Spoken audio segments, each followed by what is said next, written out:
So we just sent off a stock to be scanned and printed. That will be the basis. That'll take a couple weeks.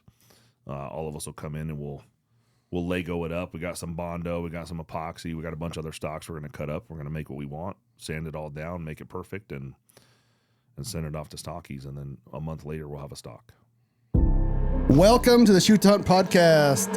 As always, I'm your host, Ryan Avery. Ryan Avery. And my color commentator today is Jake Mushaney.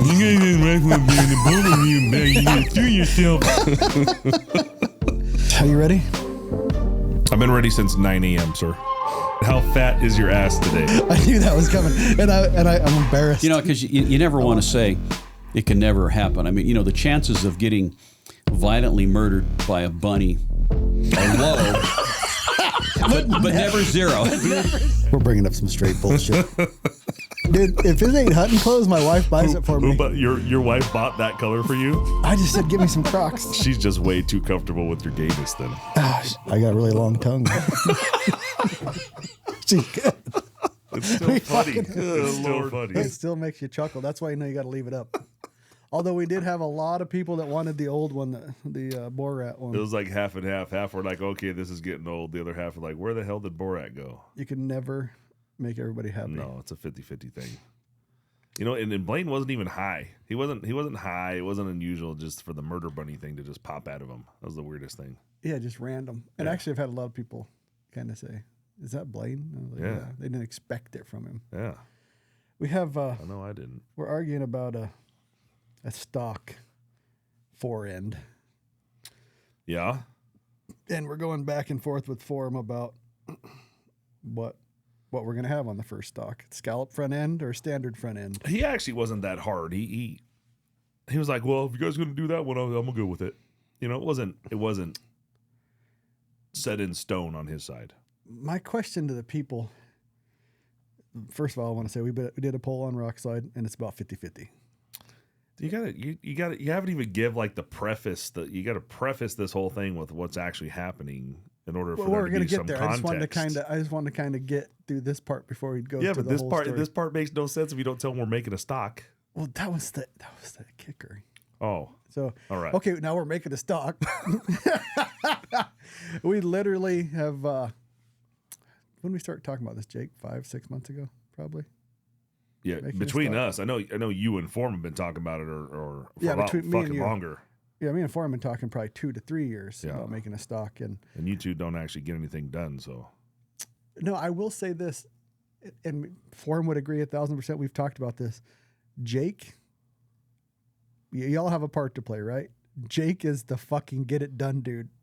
Me and Forem are the guys that talk about it.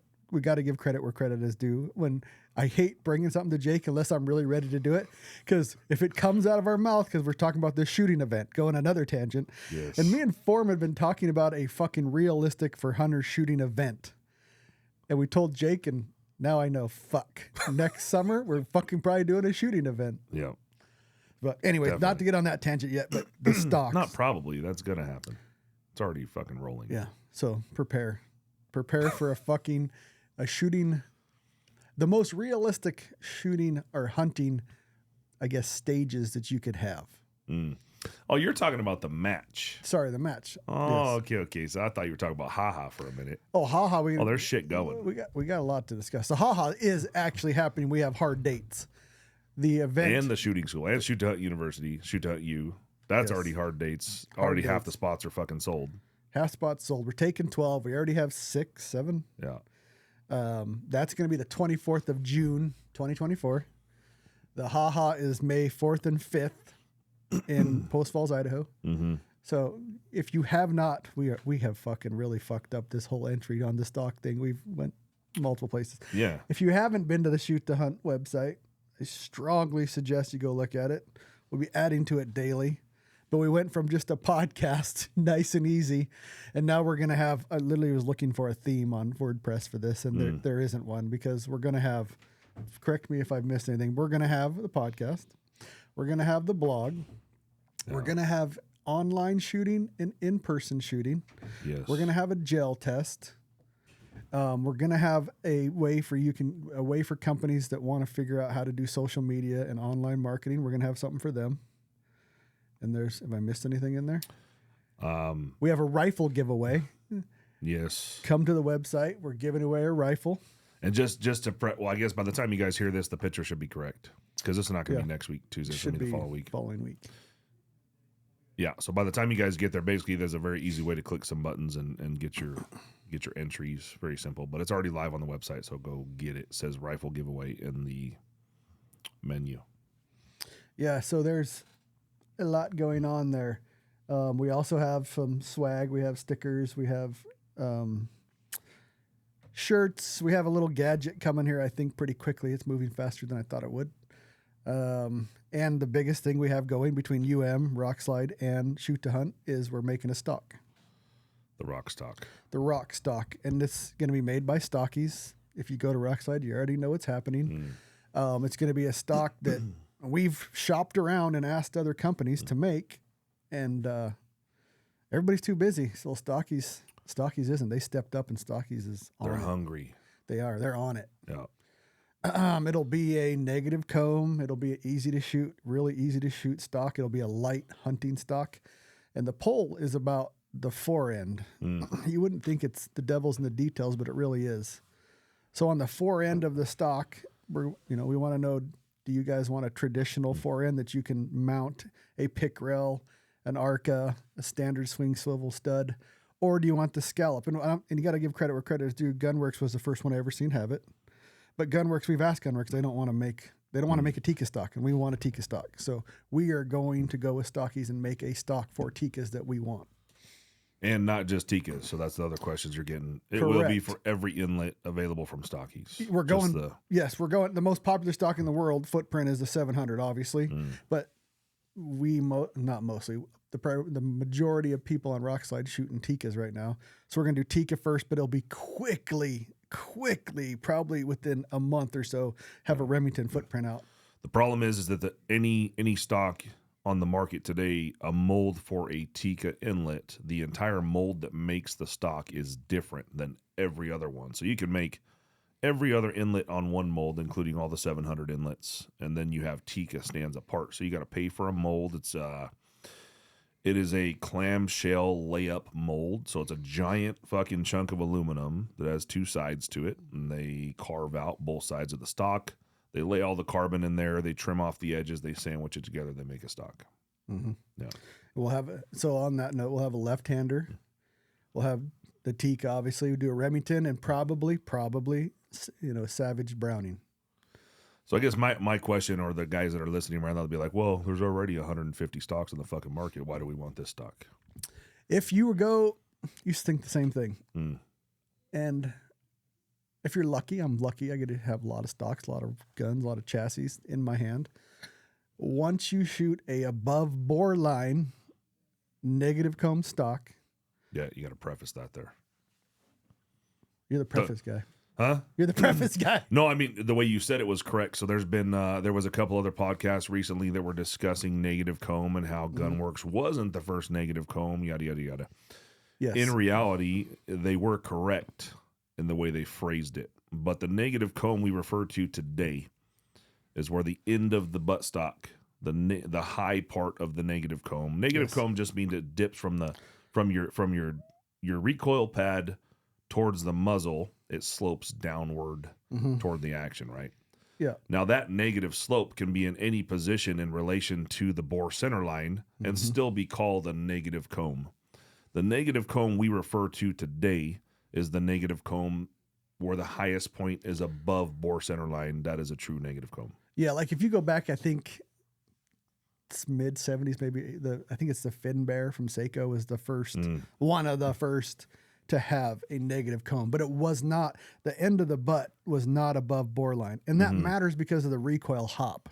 If you shoot chassis or you shoot a recoil pad that you can slide up above the comb, you'll notice instantly that it gets rid of that barrel hop. That the rifle, physics, it wants muzzle rise wants to pop up. And that's one of the number one reasons you can't spot your hop, and it's perceived recoil.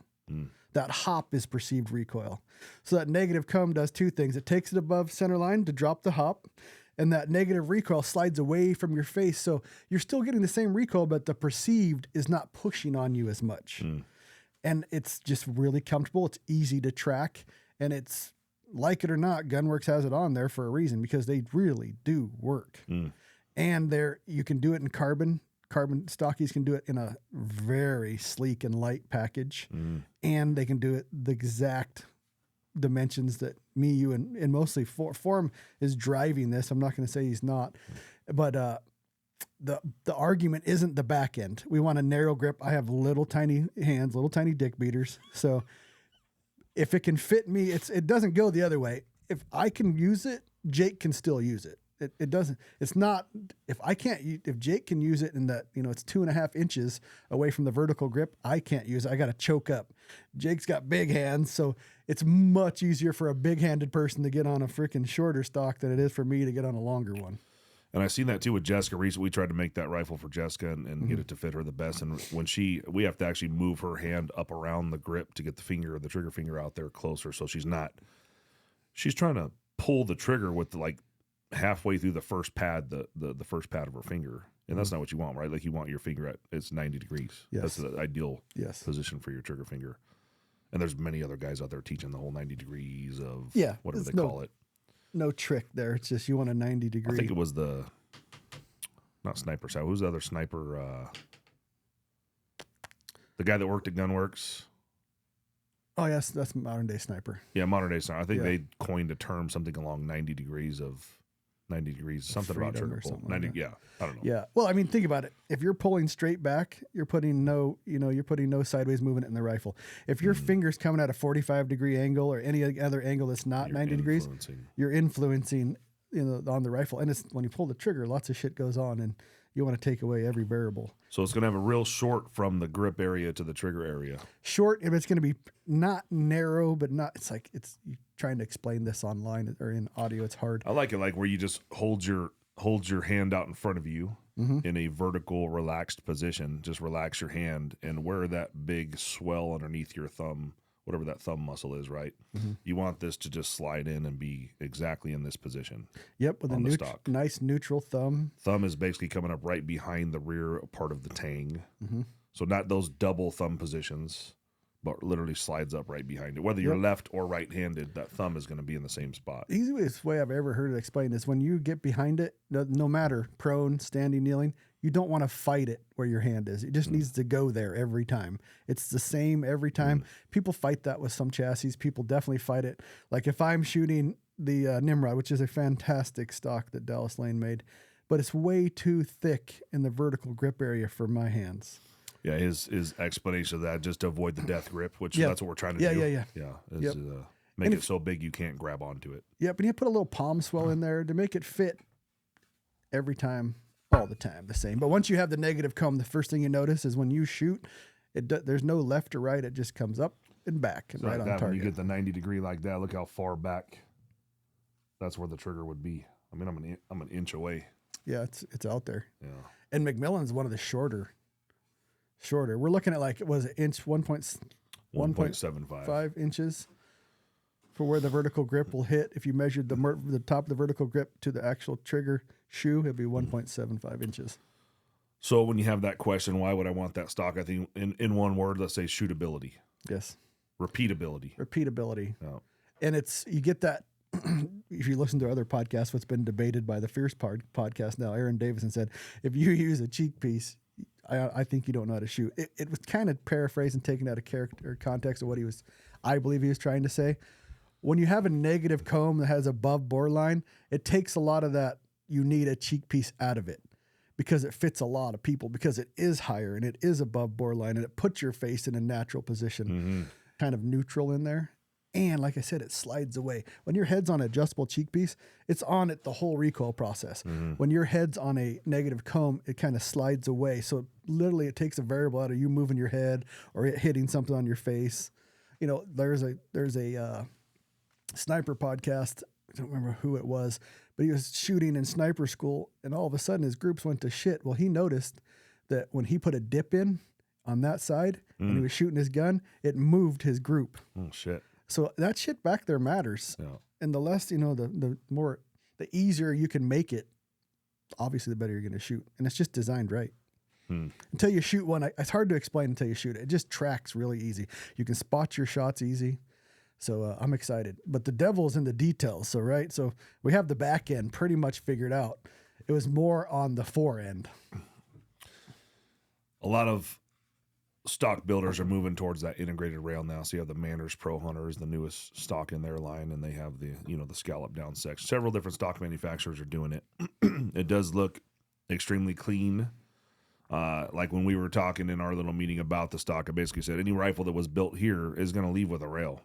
I mean, almost all Western hunters are using a bipod at one point or another. And Forend brought up a point that we're not just selling to Western hunters. There's a lot of deer stand hunters back east, and they may want the same stock, and they don't want anything on the forend. But with it integrated in, I don't think it's going to affect your backpack shooting, your offhand shooting at all. No, so why not? Even for him when we were discussing it, he's like, I don't even want to be on the side of the standard. He goes, I don't think there'll be a problem with the scallops with the rail. But the fact is, to kind of be a spoiler alert, we're probably going to do both anyways. I don't know. The more we keep talking about this, and after seeing your Instagram poll. So we have two. We have the rock slide. Yeah. It's 50-50. Almost. It's been 50-50 almost the whole way, but now you're up to about 400 total votes. Yep. And online we have about 2,000 votes. He says it's the Instagram, Rokside's Instagram. Rockside Instagram, we have 2,000 votes, and as of right now, it's 77% for the scallop for the low profile rail. When I see that, what I feel like we should do is start off and have both the Tika, like do two molds, but have both the Tika and the 700 come out at the same time in the scalloped version. That's a good idea. Yeah. That's a good idea. Because you already have all these requests for different inlets and whatnot. Let's just hit it fucking right off the bat. Yeah, and man, I wish Forend was here because he has some good points a lot of times. But how does that hinder you? Yeah, it's not going to hinder you in an offhand shot because you're grabbing here. Nobody's going to hold up here to shoot the fucking, and then you're on a bag. And as long as this line is the same, yeah, there'll be some ridges here. I get it. There's a few ridges, but when you set this down, you're not only setting it down out here either. It's on this area, right? Like this is what's going on your pack. And you could literally slide some tape on that if you really wanted to. Duct tape. And it would smooth it out enough that it ain't going to catch. So I never thought of that. You're probably right. 700 and a Tika. There are several different scallop designs on stocks today, and some are more obtrusive than others. I think our goal here would be to be the least obtrusive possible on the overall forend look and feel. Like it'll be rounding in, or we're lucky that we have a machine shop here and we get to make the rails and make them exactly the way we need. So we'll try to make it as streamlined. Yeah, you'll have the option of Arca or Pick, right? Or Spartan. Is there enough? We'll have to make it so there's enough. Yeah. We want it to be flush. We'll have to measure that. Yeah. Yeah. So that's 3. So that gives you 3 advantages to basically you get a standard forend that sticks down like a. I was going to say something bad, but. Well, it's way, like I said, if we build a rifle, it's going to leave with a rail. So rather than have that rail protruding off the bottom of the stock, let's make it flush. And say you don't want the fucking thing, take it off. Yeah, take it off. It's going to be smooth carbon at that point. It ain't going to affect anything. No. Interesting. It kind of evolves, right? Like as the more we talk about everything, kind of. It does, but by having the Tika and Remington, obviously the two, in my world, the two most popular actions, and go from there. But it's funny that we were actually talking about we're gonna have to start our own fucking stock company to get what we want. Yeah, shit. And then bam, Stockies came along and really easy to work with. Easy, kind of interesting. I also thought it was funny. So reading through all the pages of the vote for the rail right now, a lot of people were asking about Spartan. Actually, a surprising amount of people mentioned Spartan, which I thought was interesting. The other thing that I thought was interesting is how much weight people thought that this option was going to add. A fucking pick rail that SRS is making for us is a half an ounce plus a couple screws. We're not talking about adding a bunch of weight. You're talking under an ounce for the whole damn thing. Yeah, they were talking like if this is going to add 8 ounces to the stock, I don't want it. Well, fuck, man. Neither would I. And do you want to kind of hit on, because this was brought up either on Instagram or in there. People are worried about the not having aluminum pillars. Yeah. So I mean, we're gonna do some testing too. But Yep. basically, the fill that Stockies uses takes a certain amount of pounds per square inch to crush, and it's almost the same number as what aluminum is. She said, Or it was stronger than aluminum. It was stronger, I believe. She said, and they did. She said they spent a significant amount of money to test it. Yeah. And there's a guy, I got to find out when we get this going. There's a guy online. He has a 375 Shytac, and he did a 100-round test with the Stockies and didn't budge. Well, in all reality, I think we're going to need to do our own testing also. That's what we do. Definitely.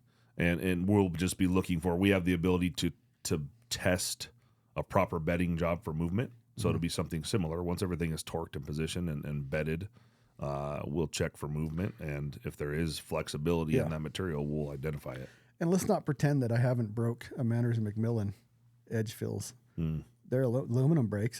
That's not the weakest part. So anything can break. You can't have super lightweight and nothing ever breaks. Well, the nice part was, so we're in the meeting with Jessica, who's the GM at Stockies, and I brought up that point because if it is this type of pillar installation that we're doing, I said, what is your warranty process for your stocks? And basically she says, we cover everything.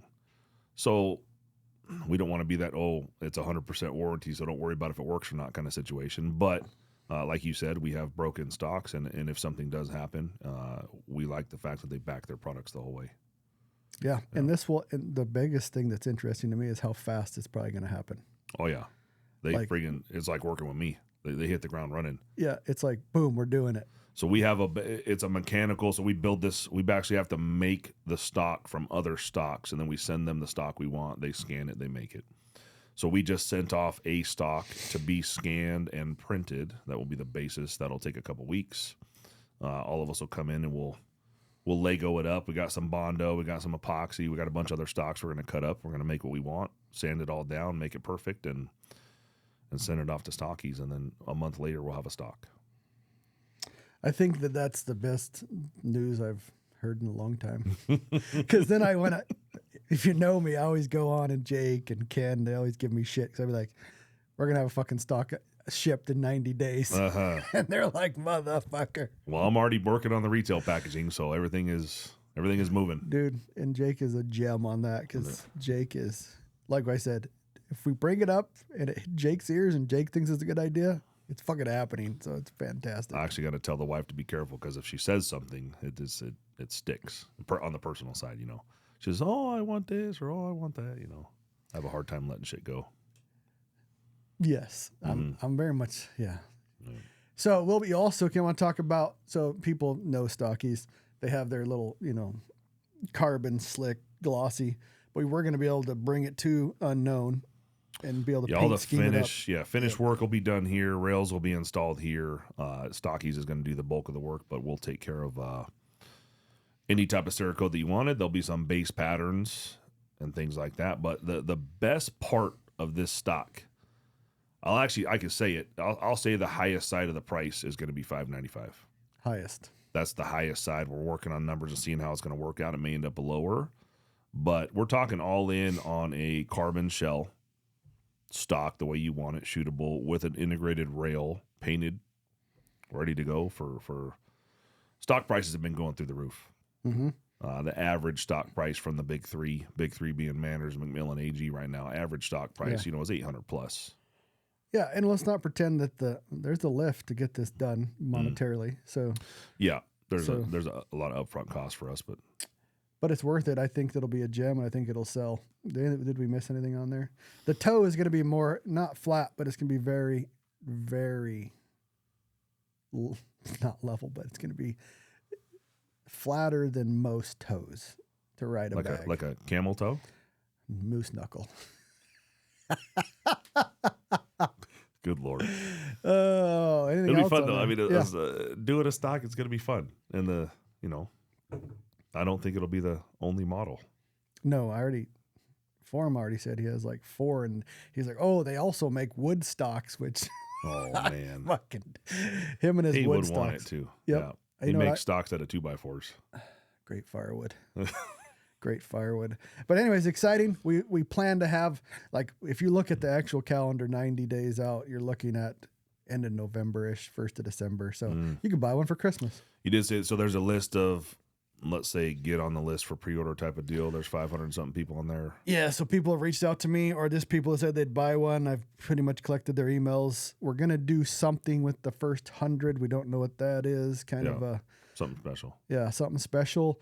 As soon as we get I guess I haven't really brought this up with the other two, but as soon as we get a good scan, good look, the stock, and we know it's within 2 or 3 weeks of being shipped, we're going to do a pre-order. And the first 100, we're going to do something special. Yeah, for sure. And probably at a lower price, I imagine, depending on lower price. We're just waiting on the final. We don't know what the final cost of the stock is going to be until they actually make a fucking stock. So, and we appreciate all the feedback, and we're listening.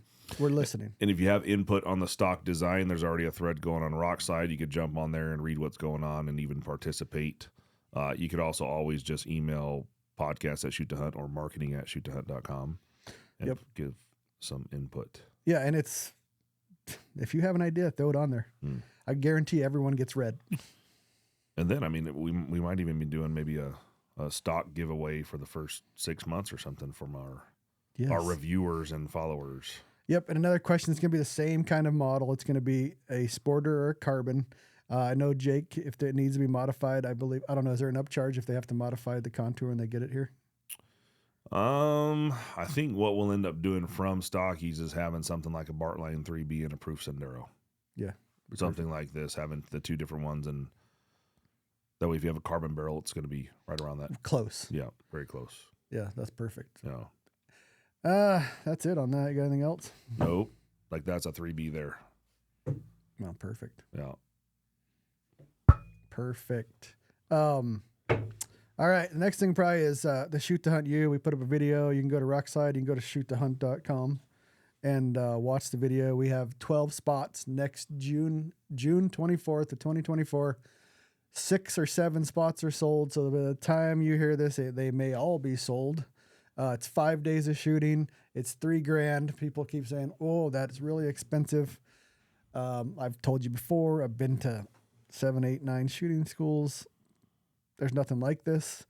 You're not just banging steel at 1,000 one time and jumping up and shaking hands and kissing babies. This is not a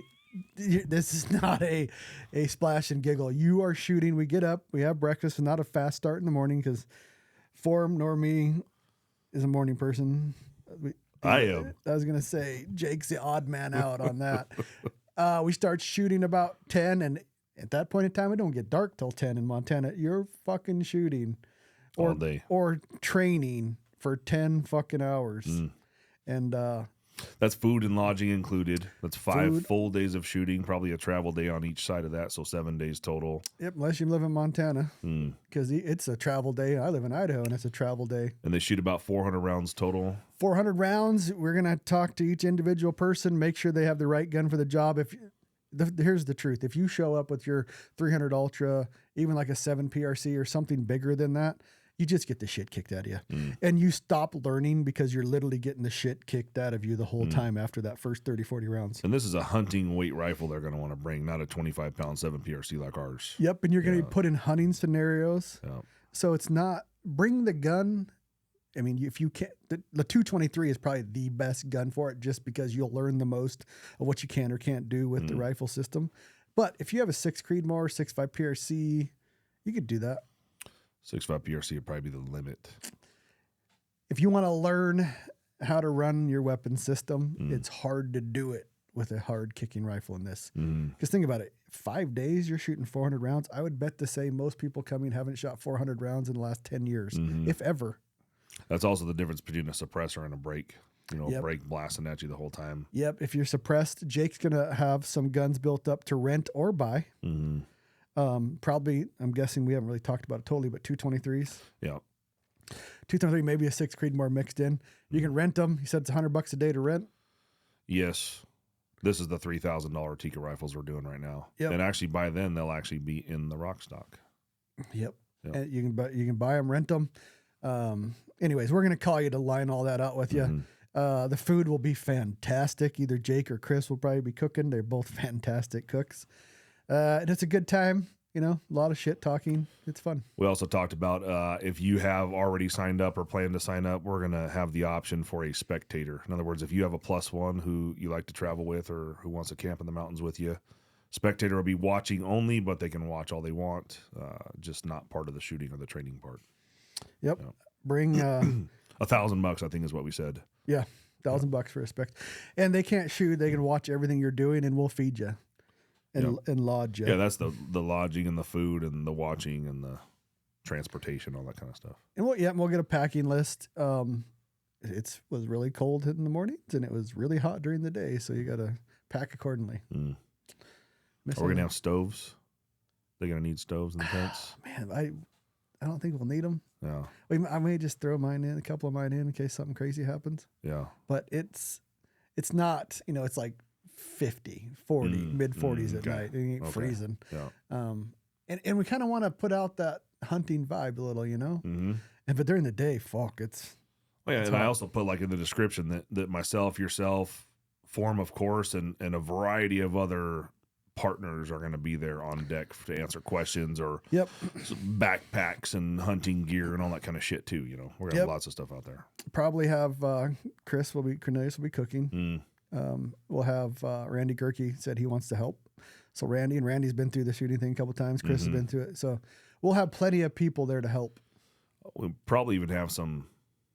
Maybe if the Stone Glacier pans out, we'll have some maybe packs out there they can try, or maybe even have Stone Glacier on deck for a day or two. Yeah, we can talk to Kurt about bringing something out like that. Yeah. Yeah, because it's not very far from him. Exactly. Yeah, it's we're moving fast on this. The syllabus, the curriculum is set in stone. That's not the problem. Yeah, it's already been taught for years. It's been taught for years, and I can't stress this enough. You will learn so much in these 5 days. It's unreal. Yeah, I wouldn't. I'm our best shooter, but you don't need. I mean, you could just show up and say, "Yeah, I know that. I can do that." That's exactly what I'm going to do. I already did that shit. I'm good to go. Yep, it'll be fantastic. We're doing. The reality is, I let Mason do all the killing, and Mason's already been through the school now. So, yeah. And the funny part, if you taught like going into it to what he knows happens. He come out so done. I need a 223. I need a 6 UM. I'm running a TCOD or whatever. He comes out with all the form shit. It's like he got indoctrinated. It is like a little indoctrination, but it has like a lot of facts in the classes to build it up. Yeah. So what I think is that you're actually getting hands-on fucking experience that shows you that maybe you don't need the big hitter, or maybe you don't even need a bipod to take that 300-yard shot. Maybe you don't even have to lay down to take the shot. So back to when Mason saw the bear 80 yards in front of us when we're driving, he's trying to get in the prone position, and I'm over there trying to help him when he could have just leaned up on the truck and took the fucking shot. Yep. In reality, it's just giving you those life-like experiences on shit you're actually going to experience in the field. Yeah, because in the last 10 years, it's so much prone shit. Mm-hmm. And this class it's like prone is like 15%. Yeah. And there's a bunch in between, and it shows you what you can and can't get away with in almost all your positions. And that's the part that's not out there to the rest of the world. And he makes them kind of crawl around a little bit, run around a little bit, so you get that lifelike, like adrenaline, buck fever. Yeah. Just ran over to take that deer shot, and then let's see how well you think you can shoot. Yeah, and if you had a really shitty, like hunting process the year before, like you had an animal do this, please don't tell him, because that's what he makes these shooting scenarios off of. Yeah. Randy Gerke had this fucked up one where he had to crawl back to his truck and you think, well, my truck's right here. He had to crawl back, get his shit and crawl. It was terrible. Yeah. But it was a cool shot. Mm-hmm. So definitely. What's next? We'll link the video on there. Like I said, we're up to 6 or 7. That video is live on YouTube right now. Yep. Rifle giveaway. Rifle giveaways live. We're giving away a Tika.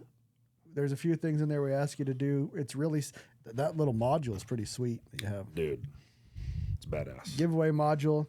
You basically got to subscribe to our YouTube channel is what the gist is. We need to get to 1,000 members to do anything with it. So go there, sign up, maybe win a Tika, sweet-ass Tika rifle from Unknown Munitions. The Ha-Ha. The Ha-Ha's cool. I've said this before. I always thought that you go to these in-person classes, and I've been to quite a few, were dumb on how they're portrayed. Unless you can go out. All other classes are dumb. No. There's like, you look at Lampers, what he's doing. That shit's awesome. Yeah. But, the Western Hunting Summit. Yeah, there's only so much you get away with. Like, the reason I like this is all stuff that you don't necessarily need the field to learn. Mm-hmm. The medical stuff that Chris is going to get over. Mm-hmm. Like, I'm really excited about Don's cooking class. Mm-hmm. The ballistic kestrel stuff. Yeah. The match bullet stuff. The match bullet stuff, I mean, I'm just going to show you a bunch of not just opinion, facts of what have happened with bullets. Mm-hmm. And your reloading thing, that's an in-person thing. The 0 to 600 from Stone Glacier doing the bag deal. Yeah. Forend doing a 0 to 600, obviously dumbed down class into an hour and a half, give you positional basics, things like that. Yeah, and I just think they'll go away. I don't see how you won't come away from that weekend better. You will be a better hunter in one way or another. There's even archery competition. North Idaho Archery is going to come out and do an archery competition. Rocky Mountain Hunting Calls. It's a couple world champion callers. They're going to come do a elk bugling contest. Pretty cool. We'll have some precision air guns for the kids to shoot, right out here, do some long range little competition deal. Food trucks, other stuff for the kids. Half price Cerakote. So if you bring a box of metal parts that you want Cerakote to be half price of retail, it'll be done by the end of the weekend. We'll have Ken and Zach, the owners of Salmon River Solutions, on deck. They'll have CNC machines running. They'll be on hand to answer questions about stuff. If you may have a kid that's, let's say, a teenager ending, junior or senior in high school, kind of trying to figure out what he wants to do, and those guys can talk him up a little bit about machining and what it takes to kind of start your own business. They'll have some parts running. They'll also be on deck to install any of the parts they make for free while you're here. So bring your rifle, get a rail installed, that kind of thing. But in reality, we are going to have the entire freaking unknown rock slide, shoot to hunt, Salmon River, bat machine team on deck, all with colored shirts on, where you can just come and we are here to help with whatever you might need. I mean, how can you pick the brain of Bruce Thom? I mean, there you go. Just walk over and ask or him a Mark question. from Ace Barrels, Mark's a metallurgical gem. expert. Yep, Mark's a gem. How you could, if you want to, you can talk to Blaine about bench rest. Oh, you can do that too. Yeah, Blaine will be on deck, and all of us, really. I mean, it's going to be a lot of like-minded people all gathered together. This ain't going to be no arts and crafts bullshit vendors. This is all vendors in the industry, all that good stuff. And you might, alien gear, all those kind of guys. Yep, Stone Glacier will be here, pack fitment. And it's not even if you have doesn't matter your backpack. People fuck up pack fitment all the time. You see it on every damn YouTube hunting influencer. Yeah. It's like, damn, you should probably figure out how your backpack fits first. Yeah. They Look will at be those here load to show lifters. you. Yeah. Look at those straps that are 5 feet off your back. But they'll be able to show you what you're doing. And you don't have, like somebody actually asked that, you don't have to have a Stone Glacier. Nope. They can pretty much tell you if your pack fits you or not. Yeah. So that'll be cool. And you can, I'm hoping Kurt's the guy that shows up. Kurt's a gem too, like Mark with barrel metal. Yep.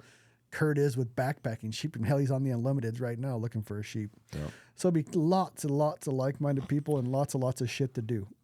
I think now we have to stop peddling our shit for a minute. No, well, we do have a question. There are questions. I'll get to Luke's in a minute. The question. There's a question of the day. That there's questions that you guys have sent in. We're going to get to that part now.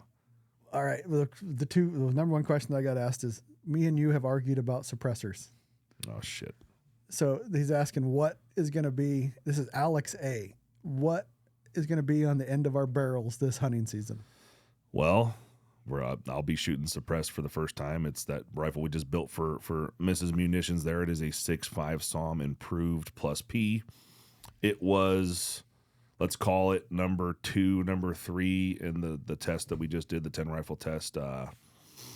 With the fire forming loads, it shot a 0.6 10-shot group cold and a 0.7 10-shot group hot. So it's already hammering with the fire forming loads. It has a Thunder Beast Ultra 7 suppressor on it. It's a 22-inch barrel. We'll be hunting with that rifle this year. That's a Manners long range hunter, medium Vesper action, Unknown Munitions bottom metal and mag, Ace spiral fluted steel barrel, 24-inch, Sporter number 3 with a 700 muzzle, Hunter's rail. Hunter's rail. Yep. That's a different look from last year. It is, and it's blush colored. It is femininely covered, and yes, we're going to carry it, and we're going to kill shit with it. And it's going to be on video. It will be on all the fucking hunt videos, yes. But yeah, so so for the first time in my very short hunting career, we'll be shooting suppressed. What was the bullet? It'll be hopefully once loaded. 156 is the first choice. 147. So 156 Elite Hunter first choice. 147 ELDM second choice. Cup and core fragmenting bullet. Yes. Love it. Killing bullets. Killing. We don't even got to call them match bullets anymore. Just call them killing bullets. Premium killing. Yeah. And you? Mine's going to be, you can guess. I think you am. How did you? Yep, 6UM. I literally am going through this hell. I always say every year, I'm going to have this shit nailed down in July, and then I don't. So I'm fire forming 6UM. It's going to be on Stocky stock this year. Not our stock, but Stocky stock. The VG, Is there a name of it? It's the vertical grip something. Sorry, Jessica. Anyways, it's Stocky's vertical grip Tika stock. It's on a Tika, obviously. It's got a benchmark 16 3/4 inch barrel. The reason I wanted it 16, but I talked to, it's going to have the It's platform 9 3/4. 9 I was going to go 16, but I was talking to Diligent Defense, and I want to run their Enticer LTI. And I ran him the specs, and he's like, damn, I'd feel a lot better at 18. And I said, 16 3/4 it is. You compromised there. Almost halfway. I gave him a 3/4 of an inch. Nice. So yeah, that's what I'm going to have. It's a 16 3/4 inch barrel, and it's a 8 inch. We're going to fucking engrave that on the side. It's going to be 16 3/4. Yep. Benchmark. What is that? Number 4. Yeah, yours was a number 4, which is I believe a 6. It's not a 630. I think it's 670. Yes. Normally, but then when you cut it back short, that taper brings it probably back to a 700 anyway. Yep. Deep spiral fluting from Camfields. I'm shooting. It's gonna have. I'm testing out the new Maven RS3-2 on there. I'm gonna have obviously the UM Tika rings. I'm shooting the 115 D-Tech nose rings. Not the deeper ones. You settled on the standard nose rings because I kept blowing up the. I needed my twist 1 and 7. The barrel's 1 and 7. Probably get around a 1 and 7, 7.5 or an 8 twist, and probably get away with the deep cuts. But I've already grenaded 2 and blew up 1 can, so I don't really want to have that happen again. So I went with the standard. I think they're 20,000s deep, which those are the ones we killed all the elk with last year. Bottom metal and mag. Bottom metal mag will be Tikas, just plastic. Just the plastic factory stuff. Rail.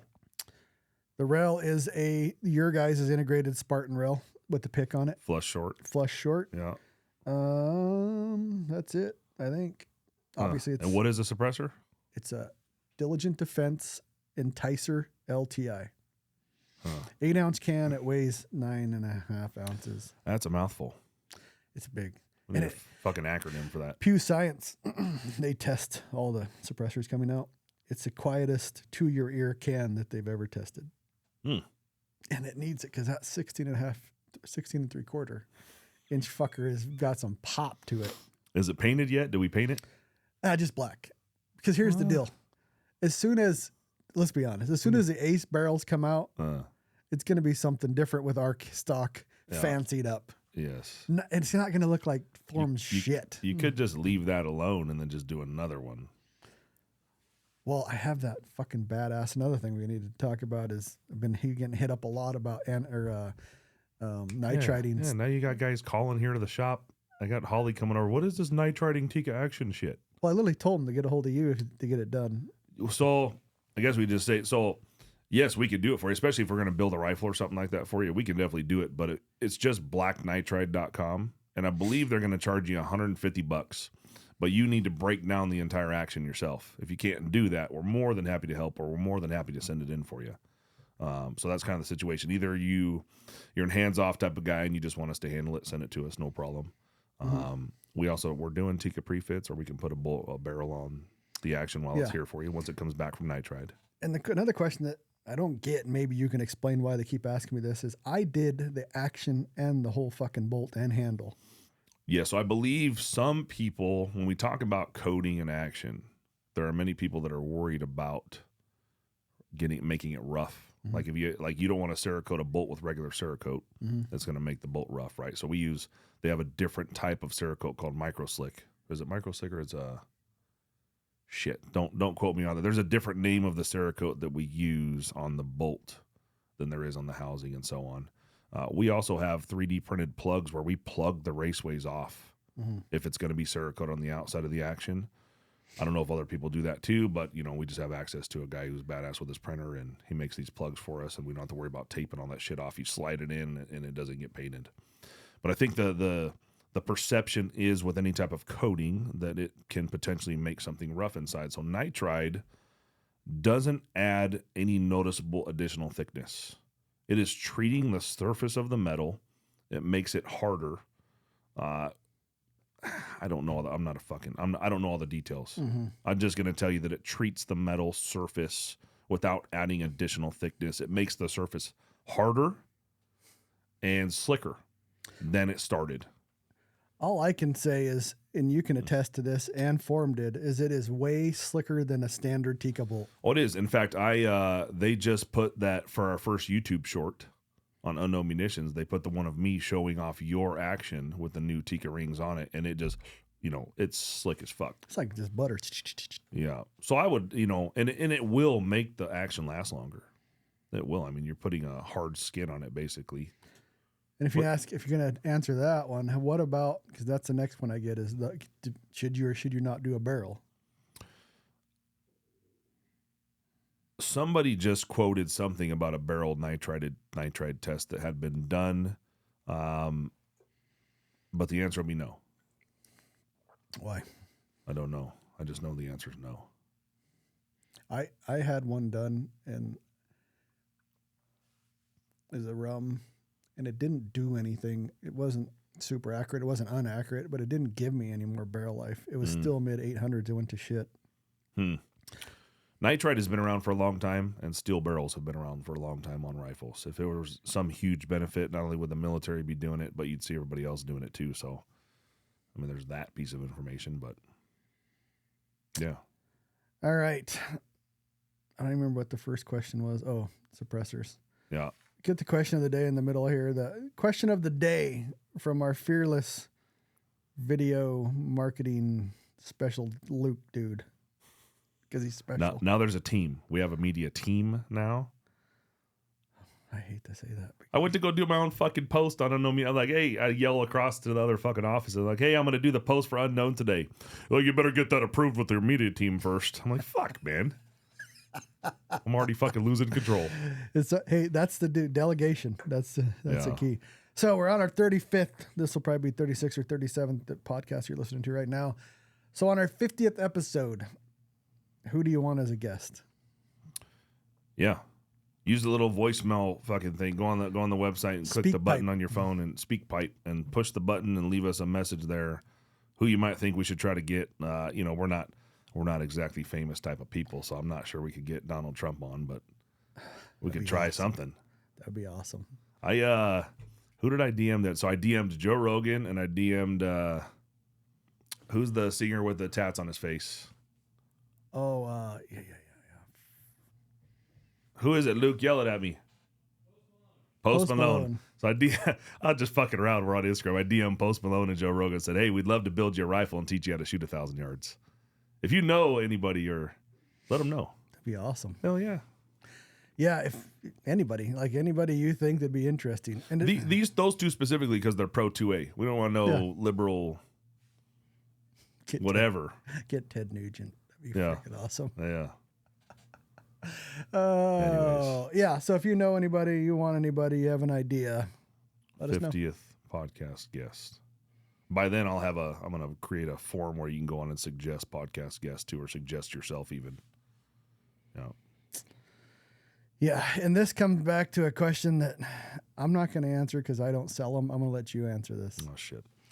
We talked a lot about steel versus carbon. Mm-hmm. If you're building a rifle today and you want the one hitter quitter, what barrel, if you could be any barrel in the world, are you putting on that rifle? Well, we just built that one for Jess, and it was a 22-inch Ace steel barrel, fluted by Campfeld. Obviously, we can put any barrel we want on there, and I think this has been beat to death at this point. Yeah, and it was interesting though because he's like, we still produce carbon barrels, we still shoot carbon barrels. Oh yeah, and I don't want to sound dickish to carbon barrels, but if I'm gonna buy it right now, I'm probably not gonna go carbon. If I'm reviewing it or they send me one to review, I'd shoot a carbon because there's no outside the chambering. There's no real cost to me. Yeah, I mean we're trying to work on a carbon barrel with Ace because business wise we get the requests. At this point, it's all aesthetics. It doesn't, a carbon barrel doesn't shoot better because it's got carbon on it. I think Blaine said it best recently. He said the more steel in the barrel, the better. So now you sold quite a few gun builds. What's the breakdown steel to carbon? Oh, dude, I think carbon is outweighing. Well, let's just say it would be 50-50. But the preference when somebody comes in for a full custom build, they want the carbon. We even have guys that are getting carbon barrels and we're Cerakoting the carbon barrel. Looks good. When you got that big fat barrel, it just looks good. It looks beefier. It looks more expensive. It's like having 35s or 40s on your truck instead of the stock 30s. It just looks good. Crabbing ass down the road, all out of alignment. Yeah.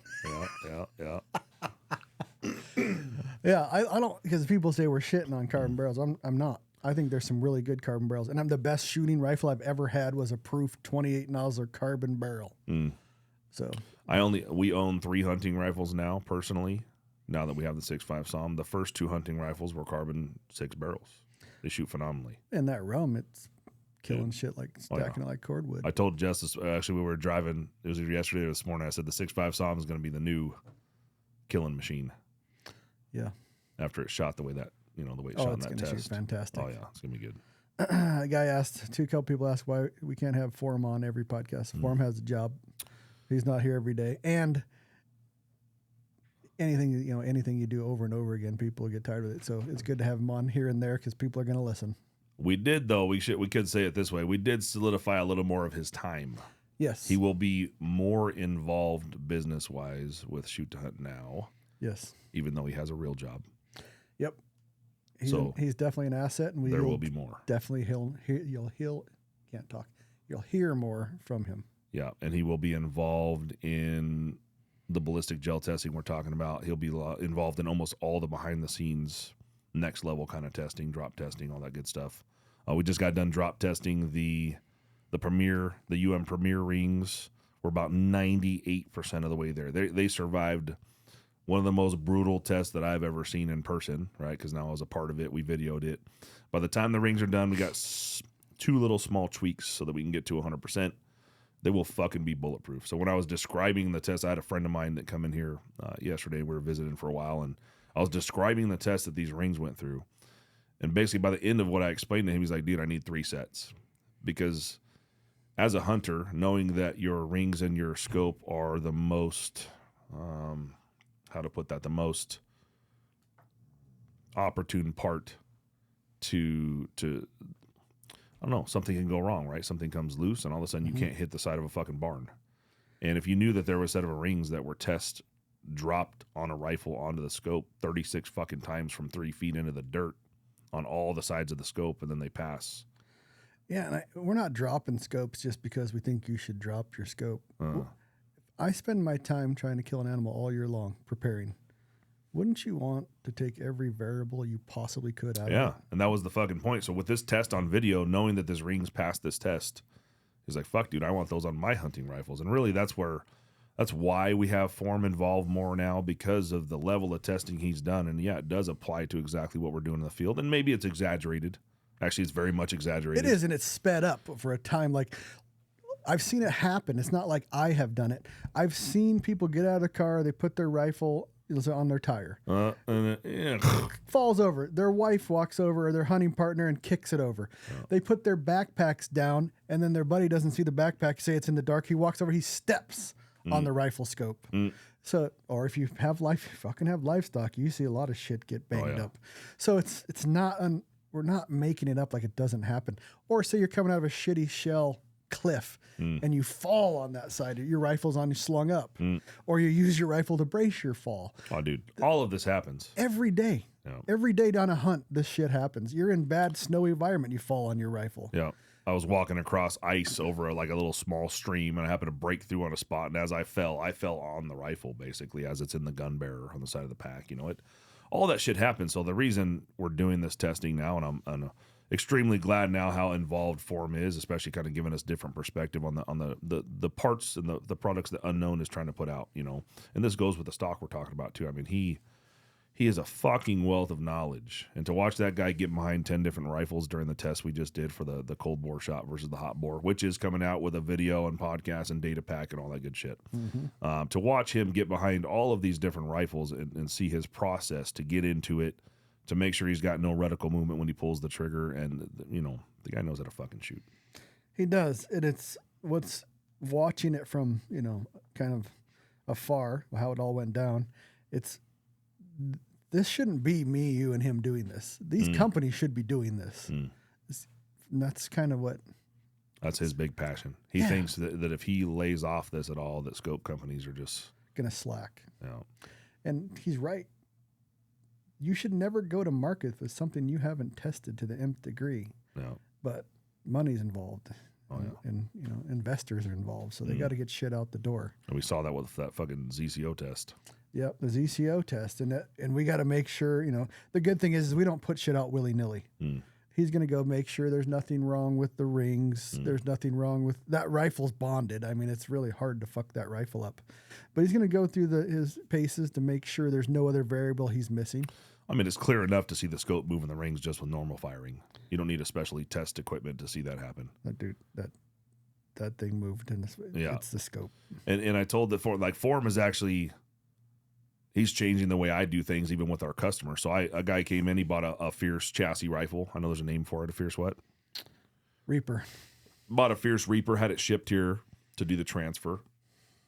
And he said, hey, you guys have any Night Force scopes? We happen to have a C624 sitting there is what he's looking for. And we installed it with some Hawkins rings. And what I found myself doing after, of course, properly installing everything, you got degrease screws and Loctite, all the good stuff, is I took a pencil and I marked, you know, in front of and behind each one of the rings. I said, hey, watch those witness marks. And especially during the first 100 rounds, you know, you're shooting through the rifle, make sure nothing's moving on you. That's your kind of indication. So we're actually trying to figure out a way to use some type of paint pen or something like this where we can... witness mark shit in there. Yeah, more officially than a pencil. Once you see how easy it is to bump shit off zero, then you're like really wound up about it. Keeps you up at night. And you want to make sure everything you're doing is right. And I think we've also already, you and I, we've already been woke. I don't want to call it woke. We've awakened. We're off the pill. Yeah, we have red pilled. We're not in the matrix anymore. We see that basically 90% of scopes are losing zero with the slightest shifts and impacts and things like that. And no scope should lose zero. So now that you see these things happen and you just pay more and more attention to it, and I don't know that it's a good thing, you know, I guess what I'm trying to say is most people still live in the world where you go and you adjust your zero every time you go to the range. We're past that. We're trying to make it so how it's supposed to be, where you don't have to fuck with your zero once you set it the first time. Couldn't agree more. No. We have a swag bag giveaway for a podcast review. Where's this review from? Podbean, I believe. Podbean. Luke can tell me if I'm wrong. You know, you and I have been talking about this, so we're new to the podcast. Well, I'm new to the podcast game. It really is. It's not the best platform to try and track like your performance or even review. There are so many. You can leave a review on Apple. You can leave a review on Podbean, and where else? You can Blueberry. You can leave it on, I think Stitcher's done, but you can leave it on Spotify. You can leave it on Amazon now. You can leave it on iHeartRadio. So it's fucking not exactly easy to find you. Yes. But we are trying to, I shouldn't say I or Jake. Luke is looking through all of them. The media team is looking for it. So this is the swag bag winner for this podcast is Mon F Tana. Montana with an F after the Mon. It's Mon_F_Tana. Huh. I wonder what that's going to mean there. Fuck Montana? I don't think so. I don't know. Like what? Mon F and Tana, probably. Okay. That works. fucking Tana, Got it. I guess. That sounds better. I like it. Yeah. I like Montana. And he says, awesome podcast. These guys tell it how it is and don't just regurgitate the mainstream media, what mainstream media is putting out, which we're just talking about, which is funny. Yeah. Good deal. Yep. Thank you. Send us your email I cannot talk today. Send us an email at podcast@shoottohunt.com and tell us your shirt size. Yep. And you're getting more in a shirt. You get more in a shirt, but Yeah. we got to know that. You extra fat, you medium. Don't be sending us some small shit. We ain't got we that. got some new we got some new stickers, right? One is the OnlyFans logo, but it says Only Hunting. And maybe that's already been done before, but I fucking like it. The other one is Dragon Ass. Or was it say I'm dragging ass today? I like and it's got a dog dragging his butthole on the ground. My favorite's the snack hole. Yeah, snack hole. Ryan's a snack hole. I am a snack hole. Yeah. Speaking of, we haven't been talking about this, but is the fat test all over or what it? Yeah, I fucking petered out. I'm sitting at 205. I want to be sub 200 by the time I go hunting. So I started at 234. So still good. You know, Yeah, you could just not take a great. good shit, lose 5 pounds. Well, I want to be like going into mid-November into Wyoming, Montana hunts we got coming up. I want to be fucking 190-ish, 195. Like I said, I haven't been sub 2 in probably 10 years. So That's pretty good then. we got to get there. Mm. It's still in play. Mm-hmm. Yeah. Next year, I think I'm going to have to fucking do a video online shorts weighing in every Monday to get to my goal. And then fucking Luke can punch me every time I'm not there. Yeah. 'Cause he punches like a girl. Or we could do like the Canfield hiking, you know, we'll set like a competition date and then we'll take some video as we go, like maybe some GoPro shit of during the 2 months before and times, like take screenshots of the watches and this and that. And It's going to be interesting with that stuff because this will be the first year, like the whole video thing's coming together. Luke's we're going on a hunt in 2 weeks with my daughter's boyfriend. And then we're going to have a ton of actual hunts going on and just personality. You don't know somebody until you go hunting with somebody. yeah. So it'll be interesting what I think I know about Luke to what I think about Luke after the hunting season. I think Luke's in shape. Maybe there'll be other stressors that are involved. Just packing that camera shit's not going to be fun. No. Better have your shit together, Luke. Well, one trip out like last with you in Montana, I was like, oh yeah, we can hunt together. Yeah. But there's been plenty of people that said, fuck, this is it. This is the last time I'm going hunting with this person. Yeah. So it's always interesting. And you may be, you know, I'm introverted. You like to go hunt. You like hunting alone. Most people can't handle being in the mountains alone. It's 50-50. I can't do like multiple. One of my pet peeves in the hunting industry right now is these big collectives of 10 dudes going hunting together. It's fine. It just drives me crazy because that's not what I got into hunting for. I like the solitude. I like to go with just me and the dog.